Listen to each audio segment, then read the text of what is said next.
पुनर्जन्म में तो सारे ही डायलॉग ऐसे थे कि आधी फिल्म में तो आंसू ही निकलते रहते हैं कि बेटा पागल हो गया है, शायद वो ये कह रहा है कि तुम मेरी माँ नहीं हो। एक डायलॉग है जो बहुत हंसी आई थी जिसके टाइम पे कि मैं तेरा ब्याह में नहीं लेकर जाऊंगी। सुमन सेन का कंपटीशन हमेशा सुमन सेन से ही रहा है। हर रोज मैं अपने आप को आईने में देख के यही सवाल करती हूँ कि आज क्या मैंने कल से बेहतर किया, क्या मैंने आज ऐसा कुछ किया जो मैं कल को गर्व कर पाऊंगी, या क्या मैंने ऐसा कुछ तो नहीं कर दिया आज कि मुझे कल शर्मिंदा होना पड़े। तो हर इंसान का जो सबसे बड़ा कॉम्पिटिटर होता है ना, वो आईने में खड़ा इंसान है वो।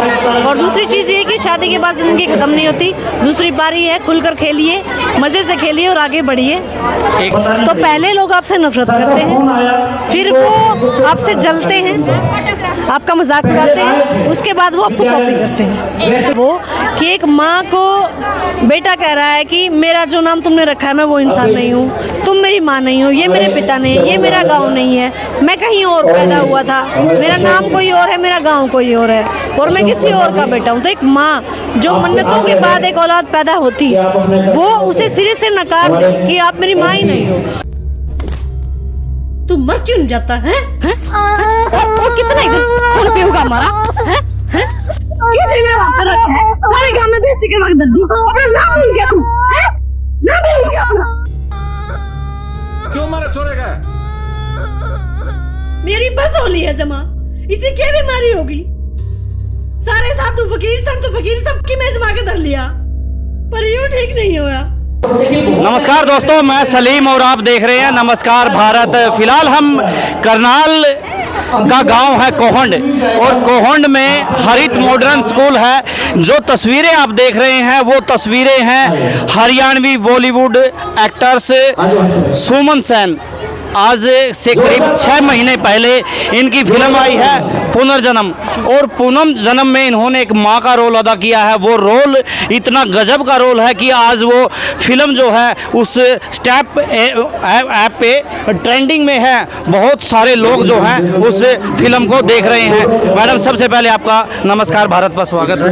धन्यवाद सर, बहुत बहुत शुक्रिया मुझे दर्शकों से रूबरू कराने के लिए। मैडम, बहुत गजब की फिल्म है पुनर्जन्म, तो कैसे विश्वास करें पुनर्जन्म है या नहीं है?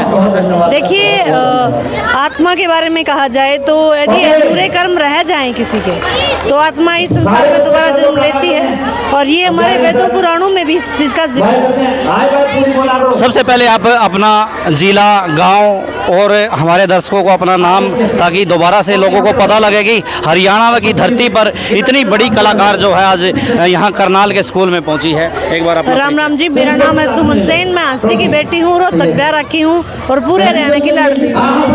मैडम, पुनर्जन्म आई, अभी पुनर्जन्म आ चुकी है, ट्रेंडिंग में है। अभी तक जो रिस्पॉन्स है उससे कितने संतुष्ट हैं आप? जी, मैं ये उम्मीद से ज़्यादा है। इतना हमने सोचा नहीं था, क्योंकि बहुत ही सीमित संसाधनों में हमने ये फिल्म बनाई थी, और इसका जो सब्जेक्ट था वो बिल्कुल ऑफ बीट था।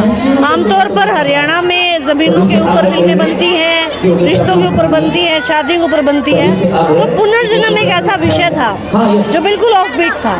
उस पे मैं शुभकामनाएं देती हूँ हमारे डायरेक्टर सुभाष घई जी को, जिन्होंने इतना स्टेप लिया कि उस एक चीज़ के ऊपर उन्होंने फिल्म बनाई, और उसके बाद स्टेज ऐप का जिन्होंने दर्शकों तक वो पहुँचाने का काम किया। जो पुनर्जन्म में एक बच्चा, मेरे ख्याल से एक पति का रोल आपका कर रहा है, एक बच्चे को किस तरह से आपने पूरे करैक्टर में जो है कैसे ढले उसके अनुसार, और क्या मतलब दर्शकों को देखने में एक बच्चा और एक आपकी उम्र में बड़ा अंतर था? उसमें पुनर्जन्म में एक्चुअली जिस बच्चे का पुनर्जन्म होता है, जिस व्यक्ति का, मेरे घर में होता है, मैं उसके माँ के करैक्टर में हूँ।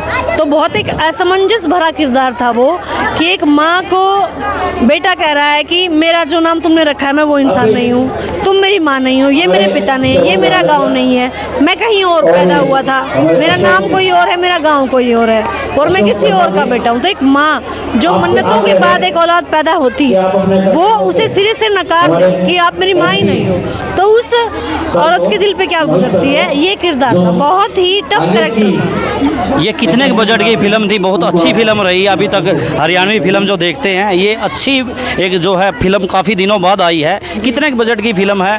देखिए, बजट का तो हमें अंदाज़ा भी नहीं है और हम बताने के उसमें भी नहीं, स्थिति में भी नहीं है, लेकिन ये बताते हुए मुझे बहुत गर्व महसूस होता है कि हमारी फिल्म 25 करोड़ रुपए कमा चुकी है। मैडम, लड़कियों को अधिकतर माँ बाप जो है ये समझते हैं कि वो घर के अंदर रहे, पर्दे के अंदर रहे, संस्कार, और जो फिल्मों में डांसर जो इस प्रकार की हमारे हरियाणा में ऐसा लगता है कि मंच पे कम चढ़ने देते हैं, लेकिन जब आप घर से बाहर निकले तो माँ बाप से, परिवार से, गांव से किस प्रकार का रिएक्शन जो है?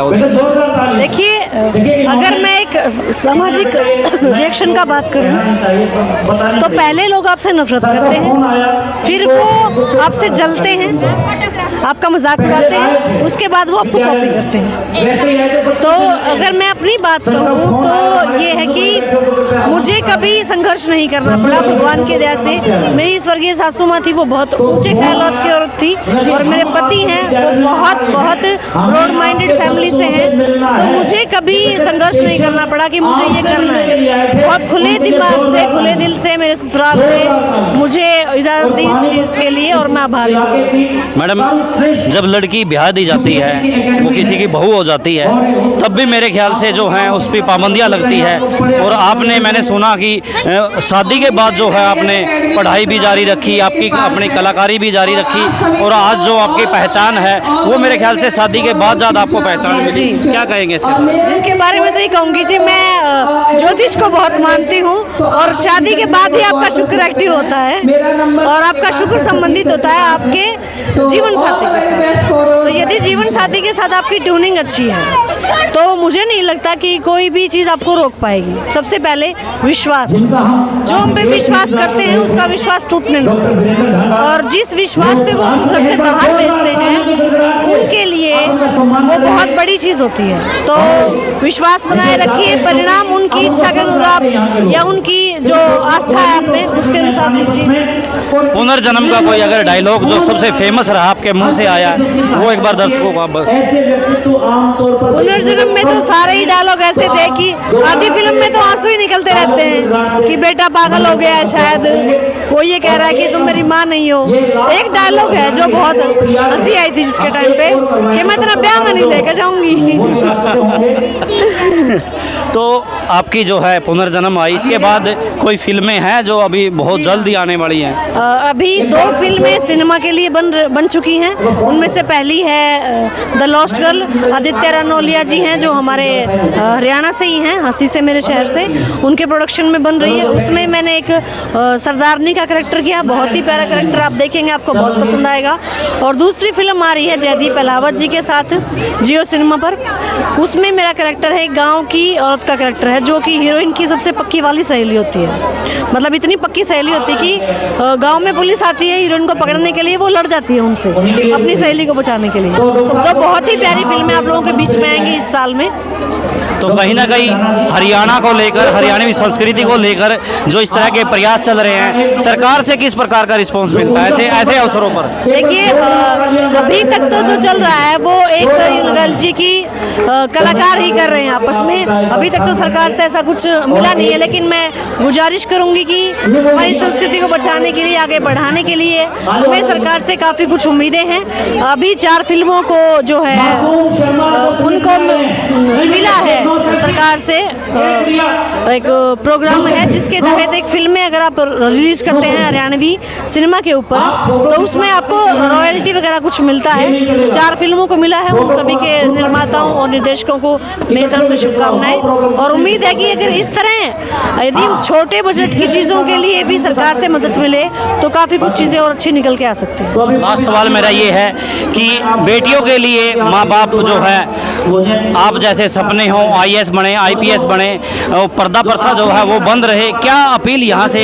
आज आप स्कूल में भी आए हैं, बच्चों की परफॉर्मेंस देखी, लड़कियाँ काफ़ी हद तक यहाँ पे जो है अपनी मंच पे आई हैं, तो यहाँ से फिल्मों के माध्यम से भी और इस आज नमस्कार भारत के माध्यम से बेटी और बेटे मेरी नज़र में बराबर हैं। एक साइकिल के दो पहिए हैं, तो जितना सुरक्षा हम अपनी बेटियों के लिए करते हैं उतनी समझदारी के लिए चीज़ मैं चाहूँगी कि अपने बेटों को लिए भी वो करें। और बेटियों के लिए सुरक्षा और बेटों के लिए समझदारी, दोनों चीज़ें बहुत ज़रूरी है। और दूसरी चीज़ ये कि शादी के बाद ज़िंदगी ख़त्म नहीं होती, दूसरी बारी है, खुलकर खेलिए, मज़े से खेलिए और आगे बढ़िए।